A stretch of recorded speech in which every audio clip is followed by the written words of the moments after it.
Here we go. 1992 NFL Draft from Pro Football Daily. I'm going to be reacting to it, and we're just going to have this play.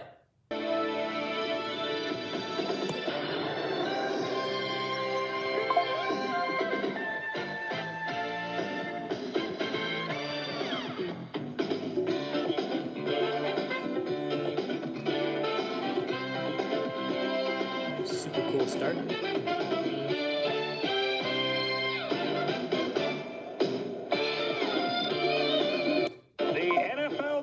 In New York, the 57th annual selection meeting of the National Football League. Thanks to our friend Phil Collins, there is no jacket required for the guys that are about to become members in the National Football League. Inside at the Marriott Marquis, we're ready to rock. Hello once again, everybody. I'm Chris Berman, and welcome to the oldest established permanent floating crap game in New York. Now, that's a line out of a song in Guys and Dolls, one of the great musicals of our or any other time, which coincidentally is reopened on Broadway about 2 blocks from where we are right now at the Marriott Marquis. There are 28 guys, if you will, 28 teams in the NFL. Today is the day they have a chance to select their dolls, who will be the best looking and who will come out poorly dressed. We shall find out as our coverage goes for the next 5.5 hours live. The first guy on the block, the Indianapolis Colts, who have a chance to pick 2 pretty good-looking dolls. Chris Mortensen is in Indianapolis right now, and the Colts have been kind of on the clock for a while here, Mort. You reported a little while ago, Steve Entman, Quentin Coriat, just about done deals. Anything new out at Colts headquarters? Well, Chris, Quentin Coriat just walked into the Colts headquarters with his agent, Steve Zucker, so they're getting ready to sign their contract as the number 2 pick of the Colts. The number 1 pick, Steve Entman, his agent is here, Marvin Demoff. Entman has agreed to a deal. We hear about 4 years, $9 million, a $4 million signing bonus, which I think the happiest guy out of this whole thing might be Reggie White of the Philadelphia Eagles. He's a free agent after this year, Chris. Well, Steve Entman is probably pretty happy as well. And we know the Colts are very, very happy because all of a sudden they have a chance to improve their defense in a hurry with these 2 guys. The Washington Redskins, do they really need to improve themselves? All they did was roll in the Super Bowl and beat everybody else. They were the best team in football last year, but they have 2 first-round picks, and they want to move up even higher than the 6th overall selection. What's brewing with the Skins? They'd love to move up to that number 4 spot, the Redskins would, to take Desmond Howard, because they know Green Bay has their sights on Howard. That's not a done deal, but there's going to be a lot of jockeying around because Sean Gilbert is kind of a wild card here. He falls to the Rams, but who knows? Maybe he slips more. All right, Mort, we'll check in with you and see what happens, as we know that Indianapolis is a buzzing place right now, that's for sure. All right, let's welcome some of our cast of characters. I think you know these faces, you know these voices, and if you don't, in the next 5.5 hours, they become members of your family. Joe Theismann, Tom Jackson, Mel Kiper, as we sit and analyze what the Indianapolis Colts are about to do, and that is to take a 1-15 ball club, despite the fact that they have a new head coach who's an offensive guru in Teddy Marchibroda. Yet he's going defense, defense, defense. Tommy applauds it. Do you, Joe? Absolutely, Chris. You know, as a quarterback, you have to have people to stop the other team from scoring. So obviously, if you get defensive players, it makes your job a whole lot easier on the other side of the ball. Last year, or 2 years ago, they made the commitment. They got George. They got the quarterback they were looking for. He's the guy that's going to handle the offensive side of the ball. I talked to Ted Marchibroda this week. He's very pleased with the progress Jeff George is making in that system offensively. But defensively has got to be the way that Teddy's going to go. This draft and Ted Marchibroda's reign as coach of the Colts will be looked upon very, very critically, because this is the first decision that he gets to take part in. And it's very important that he makes the right choices. And for him, the right choices are definitely defensive players. I'll tell you what, it's unusual that a team has the first 2 picks of the draft. This is only the 2nd time it's ever happened. The Colts having it this year. The old Chicago Cardinals drafted quarterback King Hill and running back John David Crow, 1-2, back in 1958. Entman and Coriat is the only other time that will happen. Of course, the man presiding over the proceedings here in New York, the commissioner of the NFL, Paul Tagliabue, and he has the cards from the Colts to make it official. The walk up to the podium, here he is. Good morning.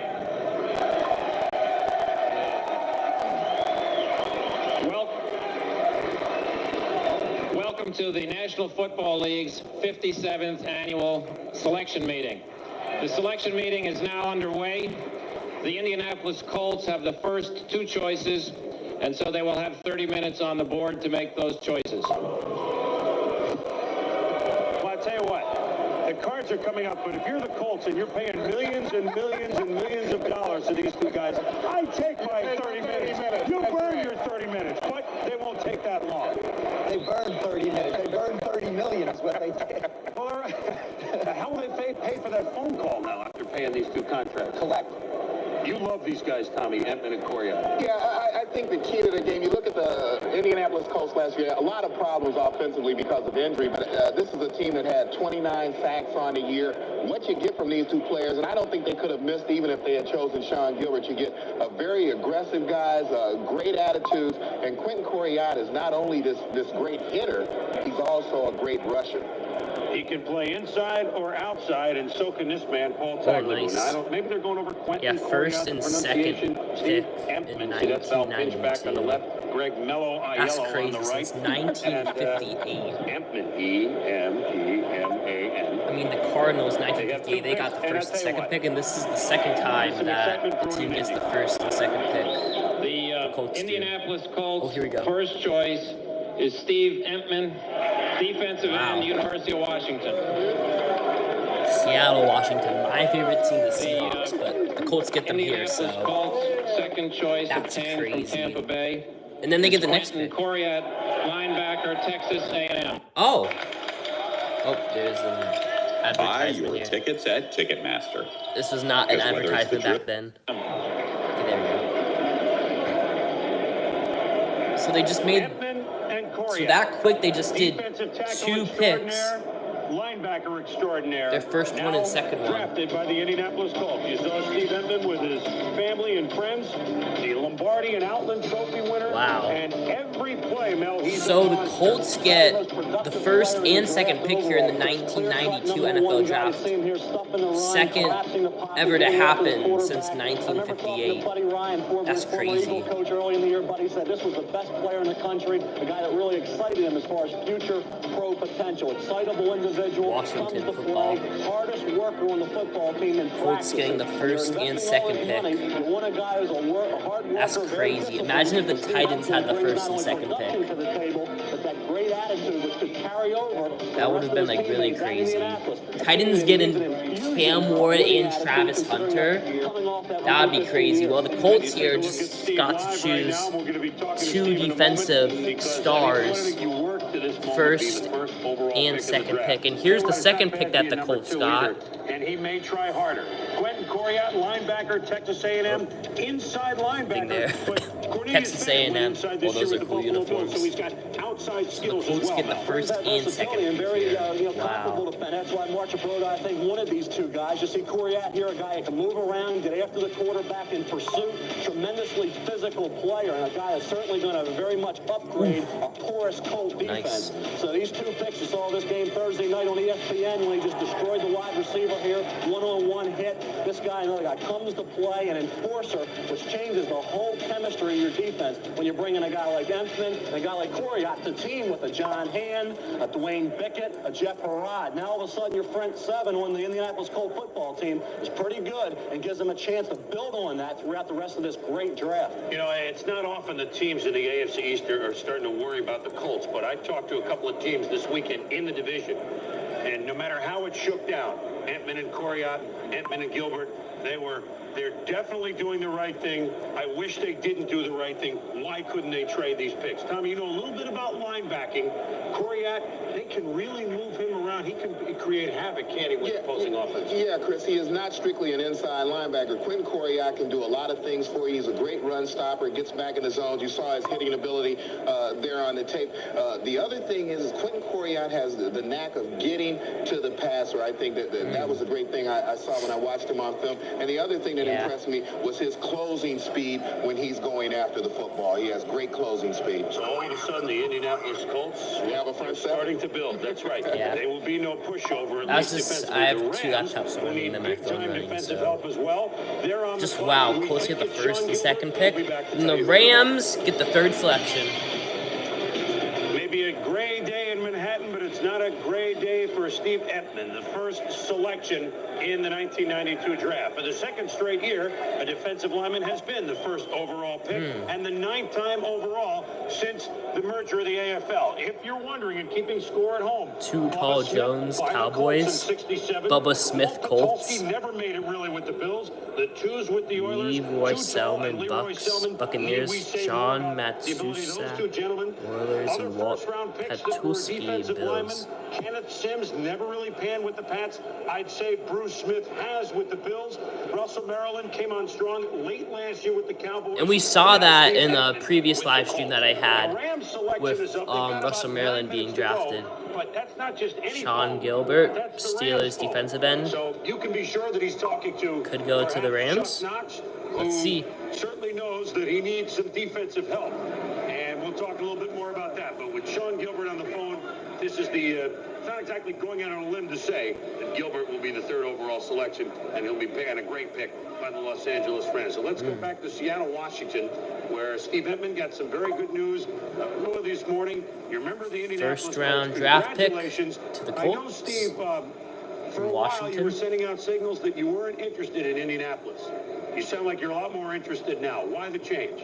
Well, those were never from me. I never sang it out. I've always been happy to be a Colt, and I'm extremely happy right now. I couldn't be happier. And the Colts also have the second pick. Are totally different from the team that you just played for, the national champions, Washington Huskies. Now you're going to a team 1992. 1-15. Does that challenge appeal to you? Kind of helping a team that's been downtrodden and helping them move their way up the ladder? It really appeals to me. I was 6-5 my first year here, and now we're 12-0, and hopefully I can play a part in doing the same thing in Indianapolis. Nice. Steve, we're going to come back to you in just a moment. The Rams are going to make their selection. The card is up with the commissioner. So now let's check. We anticipated Sean Gilbert, who certainly got the phone call. And Chuck Knox, remember now the new coach of the Rams. When he was last with the Rams, he had guys like Merlin Olsen and Deacon Jones on the front four. Oh yeah, because Chuck Knox, he was the Seahawks head coach. Then he switched over to the Rams. In the draft, select Sean Gilbert, Just so subtle. Just like the collar. Cincinnati is next up. Wow. So they go to the Steelers there. So Sean at the 3rd pick. Defense Sean defense Gilbert. to start this draft. 3 defensive picks in a row. About half of the 28 first-round picks will probably, but could very well be, either defensive line or defensive back. Something we keep track of. Let's get back now to Seattle with Steve. I think it was like the last draft, like the draft that was last year before. Washington. It was like 5 defensive picks in a row. So the 1990s was like defensive draft classes. Now, you tell me your idol is not a defensive player at all, but a pretty good wide receiver with the Seahawks. Tell me about that. Ooh. Well, I don't know. When I was growing up, I always went up and watched Steve Largent play. Steve Largent! I idolized the guy because he didn't have all the athletic ability, but he really made do for what he had, and he became a great player. Steve Largent. Really hard. Well, hard work is certainly what you're all about. Joining us now from Indianapolis on a 3-way hookup now is Jimmy Irsay, general manager of the Indianapolis Colts. Now, Jimmy, obviously you've spoken to Steve before. Now you get to do it video-wise. You don't have to negotiate on our air here, Jimmy, but tell me what went through your mind early when there were signals that Hetman didn't want to be a Colt. Now that you got him, tell me what you're feeling right now. Well, we're ecstatic, Chris. I think some of those things that were out there as rumors, I think were unconfirmed, and we really never had that message from Marvin Demoff, his agent, or from Steve. And meeting Steve myself out in Seattle, and when he came out to Indianapolis, it always went well, and we've always gotten along. Jimmy, hold on a second, and Steve, hold on. We get a trade up at the podium. This may be Washington moving up to the 4 spot to take Cincinnati's selection. We shall see. Let's go to the podium, and I'll tell you, there will be a lot of moves today with 5 teams having 2 first-round picks. Jim, Steve. We have a trade involving the pick that is on the clock. The Cincinnati Bengals have traded this choice, the Bengals have choice traded in the first round, and their 3rd choice with a 58th choice overall to the Washington Redskins. Washington. Redskins have traded the first-round choice they obtained from the San Diego Chargers, the 6th overall. That's a lot of their trades. choice in the first round, the 28th overall, and their 3rd choice in this draft, the 84th overall. Wow. Once again, Cincinnati has traded their first and third choices in this draft to Washington for San Diego's first choice in this draft, Washington's first and third choices in this draft. A three-way trade. All right, so the Redskins are now picking fourth. The Bengals now picking sixth. We'll clean up the rest of it. Jimmy, let's go back to you. The top two picks in the draft, that's a lot of money to lay out. Was there any thought at all to bail one of the picks, or is this kind of a statement that the Colts are making to their fans that we're doing the best we can to get the best team? Well, we're ecstatic with the two picks, Chris. We really didn't consider trading them. I think if someone would have offered us something that was something that we couldn't turn down, we would have considered that. But I think you went with defense, and we really feel these two individuals can come in and make our defense just better than average. Jimmy, much better. Anything you want to say to Steve Entman? I mean, he's not there. You'll see him very shortly. Anything you want to add that you didn't talk about last night or this morning? Well, we talked a few minutes ago, and he gave me his requests, on how we need to change the weight room and bring a few things in. So as an ex-weightlifter to another weightlifter right now, Tom, I just want to say we're getting more weights brought in, and Tom Zupancic's waiting for him as I speak. Steve, anything you want to say to Jimmy? It's your world today. This is great to be a Colt. Those are the best words you could hear, Jimmy. Steve Entman, Jimmy Irsay, congratulations. Hopefully a marriage that will be very long and very fruitful for you, the Colts, and a player that people compare to the likes of Merlin Olsen, Bob Lilly, Dan Hampton, Ray Childress. Those are pretty big names. Good luck, Steve. Good luck, Jimmy. Thanks a lot. Washington has selected. All right, here's Washington. Washington has selected. Hold on a second. Washington has made their choice, and you got to think it's for the Heisman Trophy winner. Heisman Trophy winner could be selected here. Let's see who they draft.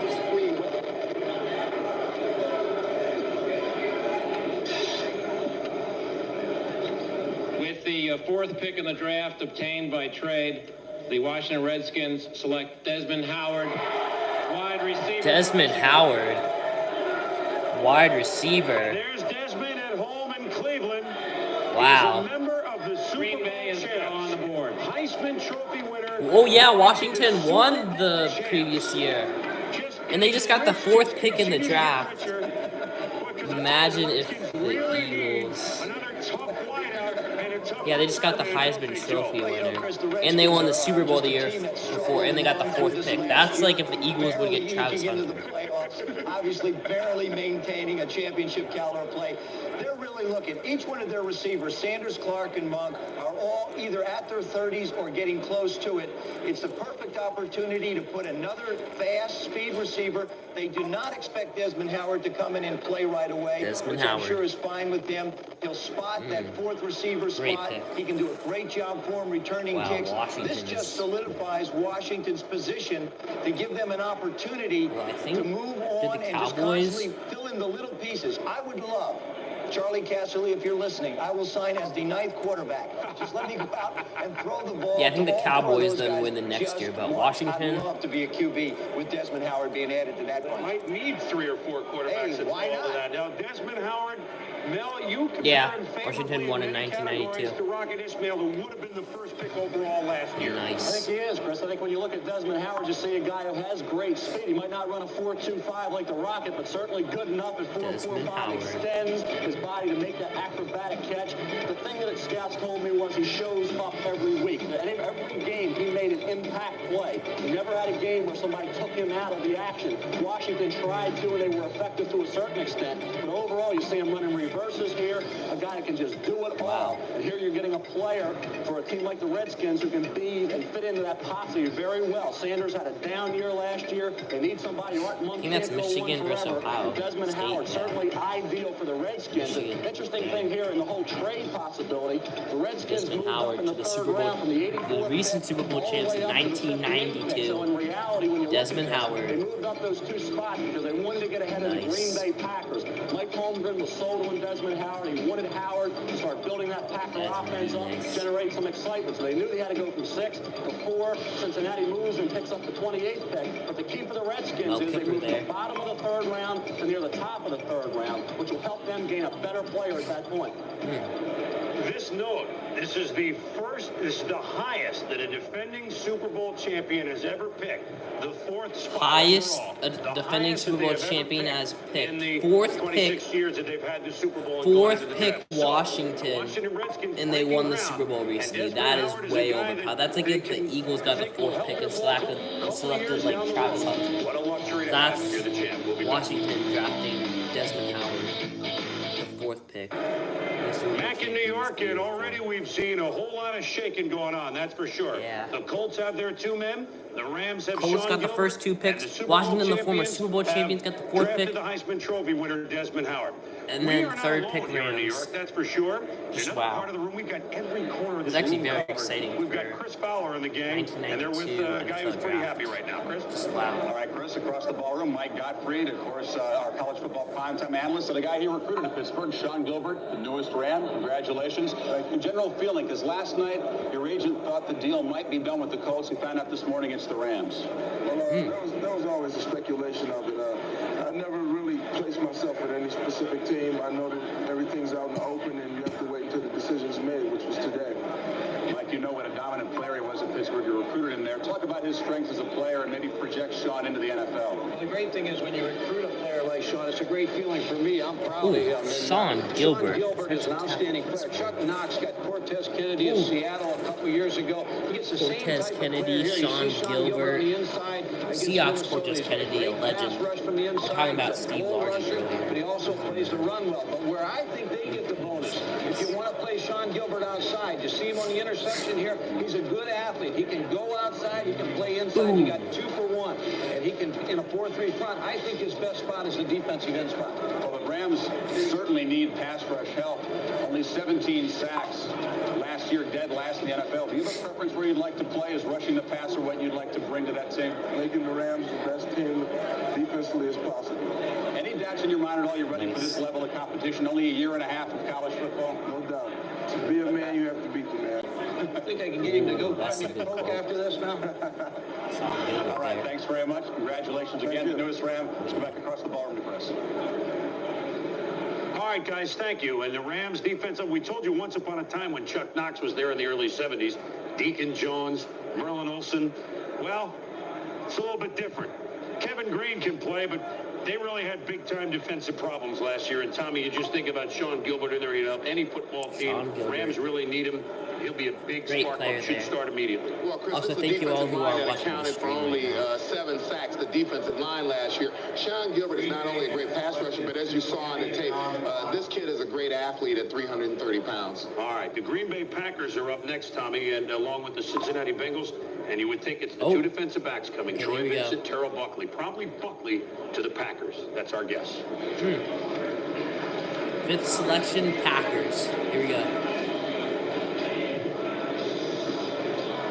It's still our guess as the The Green Bay Packers have selected Terrell Buckley, defensive back, Terrell Florida State. Buckley. Cincinnati is now on the board.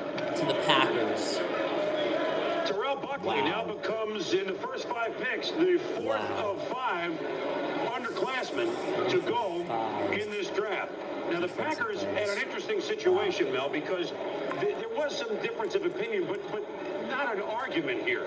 I mean, Mike Holmgren, an excellent offensive guru from the 49ers, obviously he's interested in Desmond Howard. The Skins were scared of that.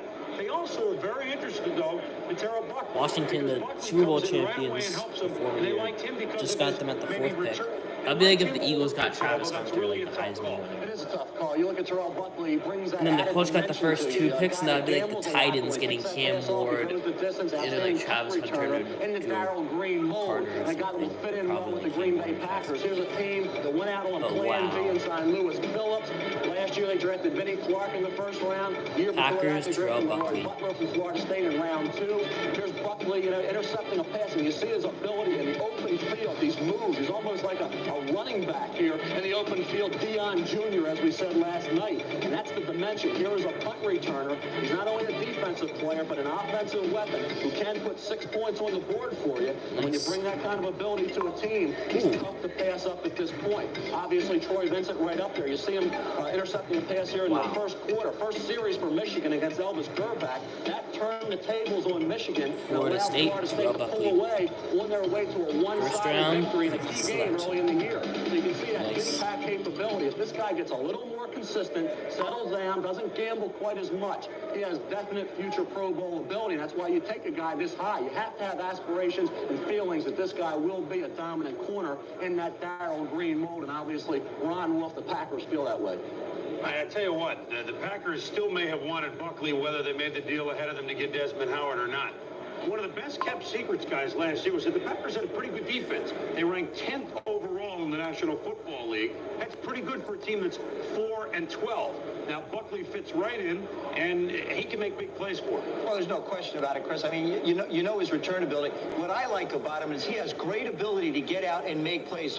Mel has referred to that. Holmes, in particular, is the guy you have to look at. He's 34 years old. Terrell is going to be projected right now somewhere into that secondary. What's going to be key, though, for the Packers is they cannot get into the situation that other teams have gotten into with their first-round picks. They must sign Terrell Buckley. They must get him into camp so that he can fit into their plans and start contributing right away. To draft him in this spot and sit around and not have him would do absolutely no good for the Packers in that secondary. The Bengals are up. The 6th pick in the draft. The Cincinnati Bengals select David Klingler. Quarterback. Bengals select David Klingler. The first curveball of the morning has been hit by the Bengals. So there's where David Klingler goes. My goodness. There's Lee Steinberg, agent David Klingler, and Newport Beach, California, and I think they're shot. David Klingler. Certainly, Boomer Esiason is there, and they're not looking for a quarterback right away. To the Bengals. A team that, Tommy, does not exactly trot out the big bucks, yet they've taken the quarterback. Unbelievable wheeling and dealing. They take the quarterback there. David Klingler to the Bengals. A few times, you know, the indication was that they were looking defense. They knew that a lot of defensive talent would be available. This is a curveball, as you said, Chris, but I think if you look at the past couple of years, right there. Boomer Bengals Esiason take has been quarterback, speculation David that something was wrong with his arm. He's had a couple off years. This is a guy who's going to take a little bit of time to develop as a pure drop back quarterback, but I think it's a good move for him in the long run. Before we get back to Klingler here, let me just say that son David Shula may have done Father Don a huge, huge favor. Miami wants defense, and with the 7th pick, the next one, they didn't think they'd get the 5 really super players, any of them. Now they have a chance at quarterback Troy Vincent, which is perfect, and also Klingler stays out of the division in case New England won it. So I think the son has done his dad very proud. You know, Chris, I'm going out to left field. We're all talking about Klingler in Cincinnati. We saw Lee sitting there. We saw David with their eyes go, oh my gosh, Cincinnati. I don't think he's going to stay in Cincinnati.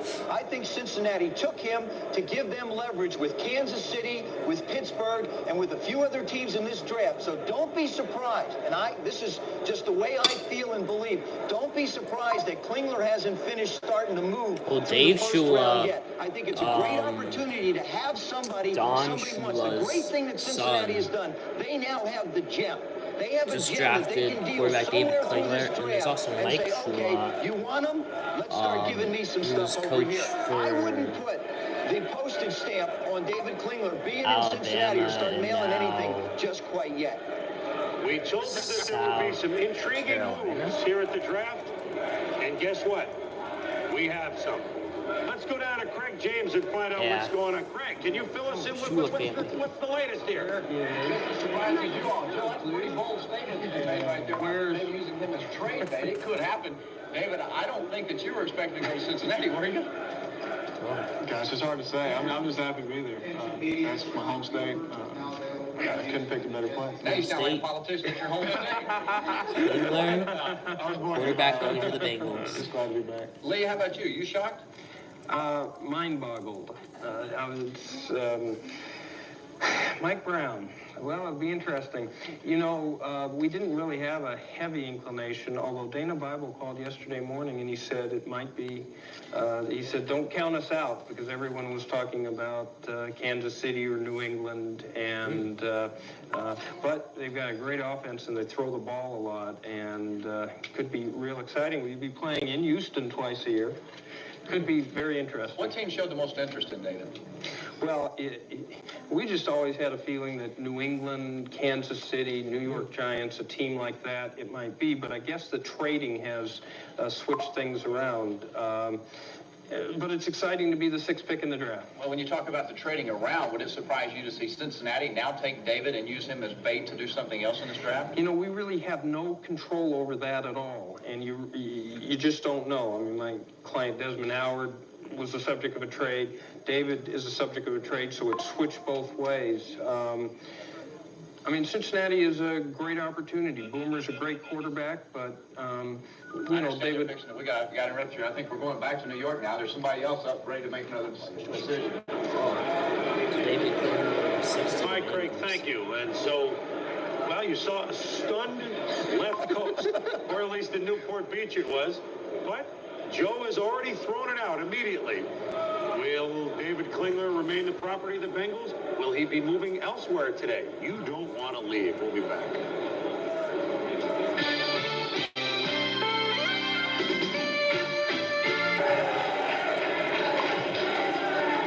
New England is now on the board.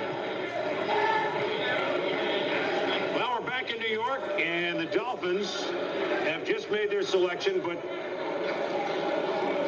I'll do it. I was going to let the commissioner do it. It's his house. I just want Okay, so now the Dolphins have with the the 7th selection choice in the draft.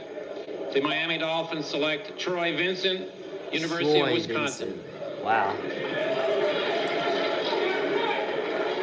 And there is Troy, one of 5 players here in New York. Troy Vincent, in some ways, you'll say, boy, he could have gone the 3rd or 4th pick. Now he's 7th pick. That's Troy not a Vincent slide. to the That's just Dolphins. the way it looked. And Don Shula can't believe the gift wrap package his son David just gave to him, because in Troy Vincent, they've got 2 good safeties. There's no question about that. Yeah, Colts got the 1st and 2nd pick. First since 1958. And then the 4th pick, Washington, the Super Bowl champions the year before, got the Heisman Trophy winner. I bet the Eagles getting Travis Hunter, and or like the Titans getting Cam Newton and Travis Hunter. So. They don't come along very often. Yeah, I think the key to Troy Vincent is his consistency. As Mel talked about Terrell Buckley. Terrell Buckley is a guy who will make some big plays where he likes to take a chance. Troy Vincent from Wisconsin is a guy very steady. In fact, the thing that I think a lot of people like about this kid is his consistency on the football field. Very fluid, along the lines of a Mike Haynes or Louis Wright, a guy that I played with. He's not going to make mistakes, and you only need really one great cover corner on the field for you when you have the kind of safeties that the Miami Dolphins do. Well, you know, Tommy, the other thing is, with Vincent there, the cornerbacks for the Miami Dolphins only had 1 interception last year, so it's very important that they get some help there. But what else is you have to look at the style of defense that Vincent played in at Wisconsin. Not necessarily was asked to do a lot of man-to-man coverage. He's not going to be asked to do a lot of that in Miami either. So it really fits into the type of football player that he's already been. He doesn't have to make a transition and just go one-on-one with some of these receivers in the National Football League. It's going to make his slide into the secondary as an impact starter right away much easier. So now our Super Six are gone with the addition of the quarterback. By the way, the first round selection of a quarterback by the Bengals since 1979. Boomer was a 2nd round pick. The throwing Samoan, Jack Thompson, was a number 1 pick in 1979 by the Bengals. Now, David Klingler, Mel, a run-and-shoot quarterback type. Can he read? Can he David Klingler, 6 to the Bengals. How about the poise? He struggled a little for him last year. Well, struggled, Chris, because he didn't have an offensive line, of course, with that run and shoot this year. But you saw him as a junior when he really developed into a great quarterback. He has that quick release, but that low delivery. Teams are a little concerned about that. In addition to the fact that he did take that pounding this year, but held up, which shows that he has that toughness to really take a pounding, withstand it. It's a big, strong kid. You got to like his arm, but he has to adjust mechanically and technically to a pro offense. He's not going to the Houston Oilers. There's only really 1 run and shoot team left. So now Oh, wow, we have He 8 has to people fit into watching the now. Bengals. Troy Vincent, of course, we talked Thank about you all earlier, so but Klingler much. fits in well with the Bengals. I thought Vincent would be the pick here, but they go a different direction, and they allow the Miami Dolphins to acquire a guy that really Yeah, should not Klingler have to the been here. Bengals. He's That was certainly one of the top surprising. 2 or 3 It was players crazy how in the this Colts draft, got in the my first and opinion. second Here's pick. the Dolphins sitting there at 7 thinking, no way we're going to get Buffalo. Yeah. No way Troy Vincent. Throwing He won't dots be back here. then. We're probably going to end up with Alonzo Spellman, defensive end, Ohio State, who's a gamble, and we miss out on the big 6 that we've been talking about for 2 days. And now, because of that Klingler trade by Cincinnati, allows the Dolphins and Don Shula to acquire the one player that he thought there was no chance would still be there at number 7. So obviously Troy Vincent, a great addition to the Dolphins now. And in my opinion, the steal of this draft thus far. Yes, the Miami Dolphins couldn't believe their fortune. Joe, on a run-and-shoot quarterback coming into the pros, Andre Ware came in with huge numbers. We've yet to really hear from him. Can a guy come in to a system that isn't a run and shoot and pick it up right away, or is it going to take a while for him? Of course, with Boomer, if he stays there, he doesn't have to pick it up right away. Well, what happens is with Boomer, for example, they rated Klingler above Boomer from his college workout, so they felt like this kid was comparable to the quarterback they had. I still don't believe Klingler's going to be there, but when you talk about the transition from a run-and-shoot quarterback to play in the National Football League, need us not I think it was like forget Tom Brady that there almost was a went to kid the out of Florida 49ers, State by the but name of Patriots Neil got Lomax, him, who so played in the run and shoot that turned out to be that was one in, like, heck of a National Football League 2000s, so. quarterback. So I don't think Klingler will have any problem whatsoever making the transition from a run and shoot college quarterback to a professional semi-drop back or drop back style of offense. The New England Patriots are next on the board. We got Patriots are next on the board. The guard, Talking Ed about them. Searcy from Miami. Let's go to Cleveland now. And the first-round pick of the Washington Redskins, the Heisman Trophy winner, Desmond Howard, is with our Andrea Kramer. And Washington got them. Thank you, Chris. Poor Desmond's been sitting here saying, are they going to interview me finally? Washington got the Heisman Trophy winner, and they were the Super Bowl champions the previous year. That'd be like if the Eagles got Travis Hunter. Basically, he said that they were making the trade up. They really were excited to get me, and that they Oh my goodness. There's an ad. Okay, there we go. It was going to be a fun time in Washington. I'm very happy to be going to Washington. And that was not an ad back then. And the chance to play under great veteran receivers like Art Mark Sanders and to learn with these guys is going to be a very good experience for me. I think that's my other live streams become a there Heisman was Trophy winner in Michigan because the mentors that I had. This didn't happen overnight. So I'm very happy to go to Washington, the nation's capital. We know that Green Bay was interested in you and Washington was interested in you, but were you surprised that Washington leapfrogged to take your pick? It's the highest that the defending Super Bowl champions have ever selected. Yeah, highest a defending Super Bowl champion has picked. The draft selection, so I just wanted to put myself in the most comfortable position, so whatever happens, happens. I'm glad this took place. You have But other the Cowboys goals actually going into won the Super Washington Bowl the aside next from year. just excelling on the football Troy field. What are Aikman, some of your Irvin, goals? and Emmitt My Smith. goal is to basically be a role model in the community and enjoy the town and try to help out as much as I possibly can. Well, congratulations. And by the way, and I asked him about Canada. He said, we're not thinking about that right now. I don't think it's going to be much of a factor. Let's head back to Chris. Oh, CFL and NFL, they were rivals in like the 90s because of the start of the There is CFL. a smile that of a Heisman Trophy winner that has gone to the Super Bowl champs. There is a trade right now involving the Falcons getting up in a New England spot. And we're going to get Gary Danielson is in Sewanee at the Falcons headquarters. Yeah. Left 2 first-round picks. NFL draft was back then in like the 90s. There's this thing with the Canadian Football League and the National Football League. And some players would like go to the Canadian Football League instead because it was more traditional. But most players decide to keep with the NFL. So. But nowadays you would like immediately go to the NFL. So, but the CFL, the goalposts are actually still in like the middle of the end zone, like it used to be in the NFL. Well, Gary, certainly this is a team that wants to put pressure on people offensively, and a guy like a Mike Ken at tackle had one of the best years he's ever had. But you mentioned the age in the line. If you're going to pressure offensively, you better have time. You certainly well know that.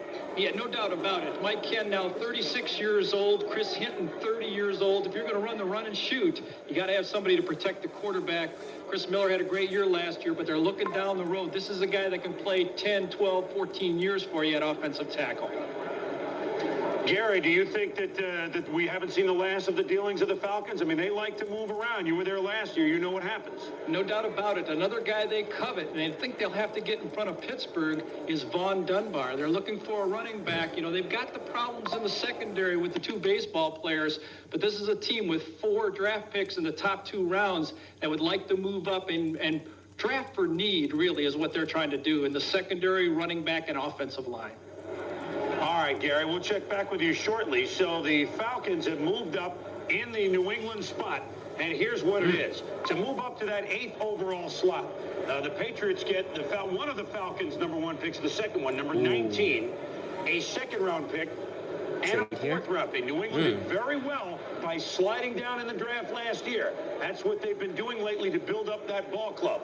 Speaking of trades, there's a guy who was one of the most prolific running backs in the history of the National Football League named Eric Dickerson.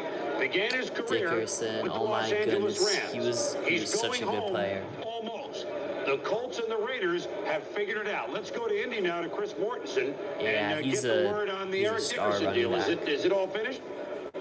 Chris, Marvin Demoff is not only the lawyer for Steve Entman, he is the lawyer for Eric Dickerson. And Jimmy Irsay told us a little while ago that he thought the Dickerson deal would happen to the Raiders for a 4th-round and 8th-round draft pick. Dickerson taking a slight pay cut, and Mr. Demoff is here now to tell us a little bit more about the Dickerson situation. Hi, Chris. As far as I know, so this is talking about how in 1992, Eric Dickerson was traded from the Indianapolis Colts to the Los Angeles Raiders for draft picks, and in 1993 he was traded from the Raiders to the Falcons. Was willing to take a pay cut to play for the Raiders. Did he want out of Indianapolis that bad? Well, I think Eric has always been misunderstood as money being more important to him than it really is. He, though, was most famous on the Rams, and then he hopped around on different teams. With the Raiders. Quickly on Entman, we heard a lot of things in the last 24 hours. Can you characterize the negotiations Los Angeles between the Rams, Colts and Steve Entman? From 1983 to 1987, he was most famous on that team. He was also wearing his goggles, classic goggles, and to some then degree, Desmond he played in the Howard. NFL for 11 years. Steve was always their number 1 pick. Still has the going single to do number 2, season making it a very regular disjointed discussion for 2 days. Regular season games, but Saquon Barkley has broke that recently. All-time Marvin season, Demoff doesn't want to talk about contract numbers, but everybody knew he was going to have an impact just by his presence alone. We reported earlier it was $9 million, 4 years. No comment here on that contract. $4 million signing bonus. Steve Entman's going to be taken care of for quite a while, Chris. And then he got traded to the Los Angeles Raiders in 1992. Remember, the Colts got also the first and second pick here. Then he goes to the Falcons in 1993. What they're silent about, of course, is what kind of contract change will be involved with Eric Dickerson. Yeah, Eric he was Dickerson scheduled to make $3.1 million this year with the Colts. Marcus Allen makes just over $1 million a year with the Raiders. Dickerson coming into the Raiders is not going to make $3 million with Marcus there for $1 million. How far he goes down, does Marcus get a raid out of all of it? Dickerson is a Raider. We'll be back. Back in New York, the Falcons have he'll become a Raider, but the next year he'll go to the Falcons. Which now the Falcons have this selection here.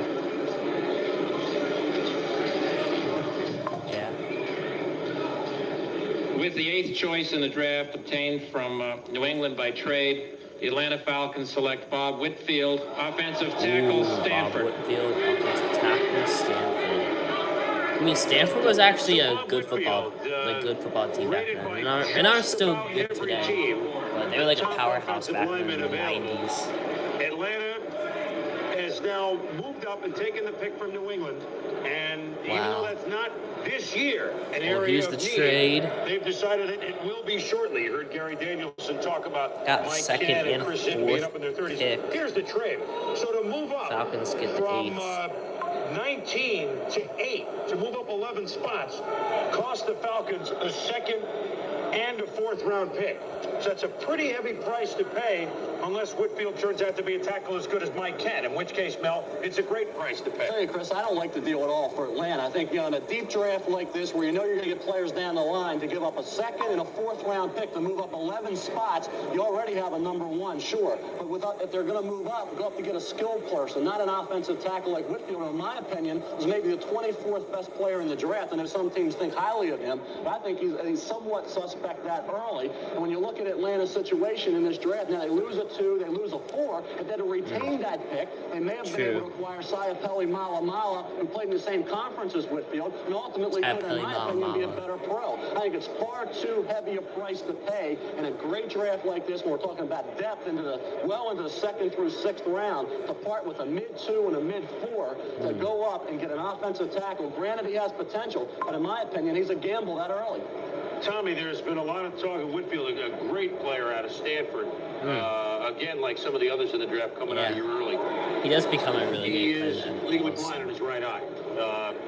Does that mean that anywhere along the right side of the offensive line he couldn't play because he couldn't see well enough on the outside? Or is that something that we invent? Could that be a problem? I don't know, Chris. I think that the Atlanta Falcons had to envision him strictly as a left tackle. I mean, that's the spot that he's always played, and that way it won't cause him a problem because it's simply put as I can.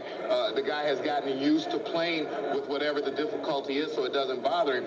You know, the rap on the kid, and I had a chance to watch him a little bit in one of the All-Star games. He becomes a Pro Bowl offensive lineman. Bob Whitfield might be a does. problem with him. Yeah, so he becomes a really great Somebody's player. going to have to motivate this kid to be there every single down. Well, when he plays, he is very, very powerful. Yes. We know that much. Yes.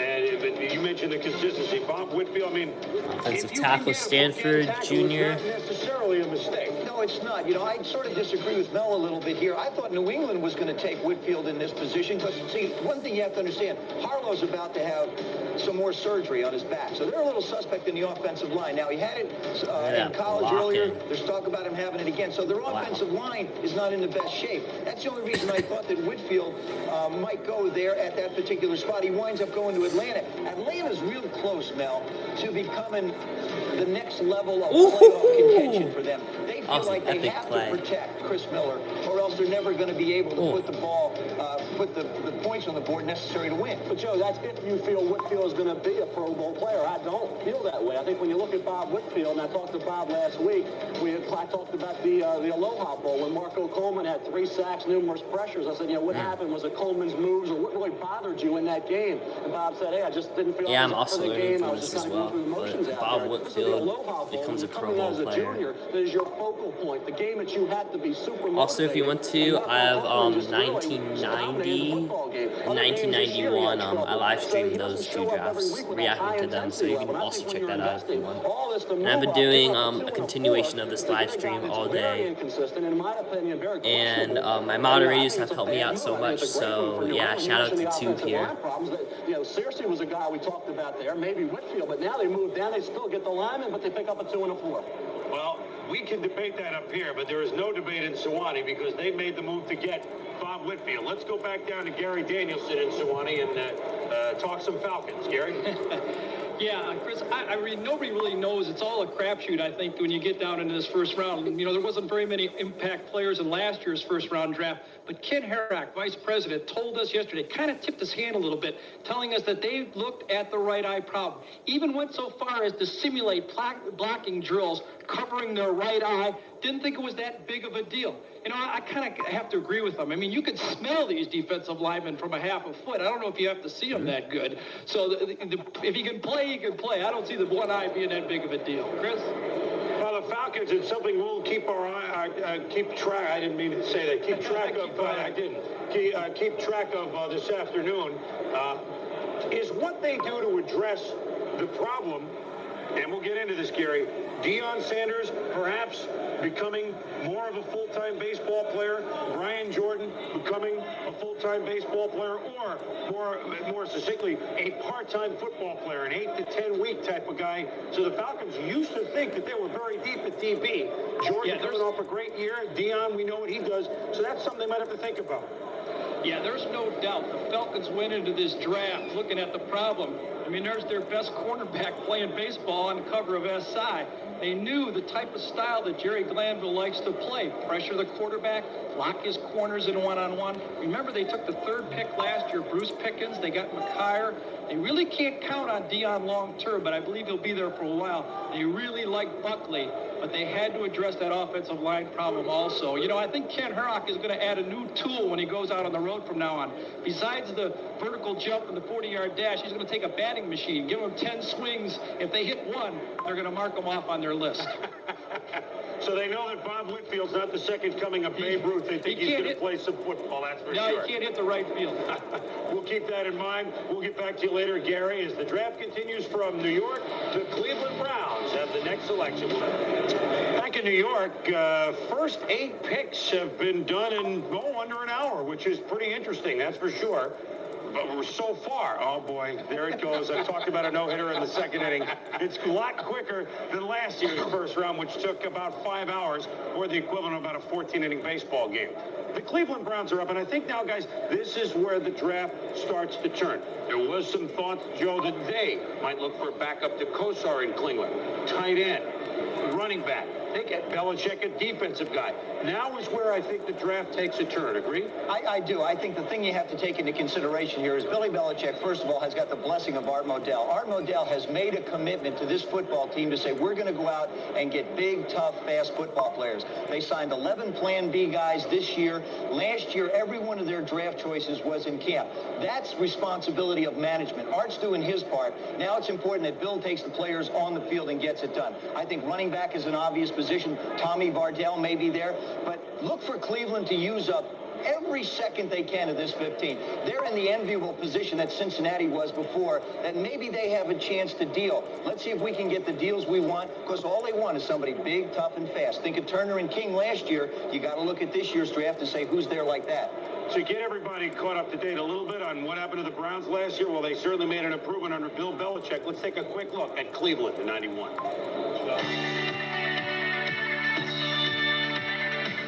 The Natalie-clad Bill Belichick helped make the Browns one of the most Bill Belichick, Browns head coach back then. You may know him as the Patriots head coach, but before that he was like the Browns head coach, and then he was also Giants defensive coordinator. And now he's at North Carolina. Missed the first half of the season, but became a fourth. Well, that's Warren Moon right there on the Oilers. And 2 interceptions. So the Cleveland Browns certainly improved in opportunistic football. They also made a big move in getting James Brooks. I mean, to add him, Mel, to the running back core. Kevin Mack is still there. Leroy Hoard, the guy that made the most unlikely of catches all throughout the season from Kosar.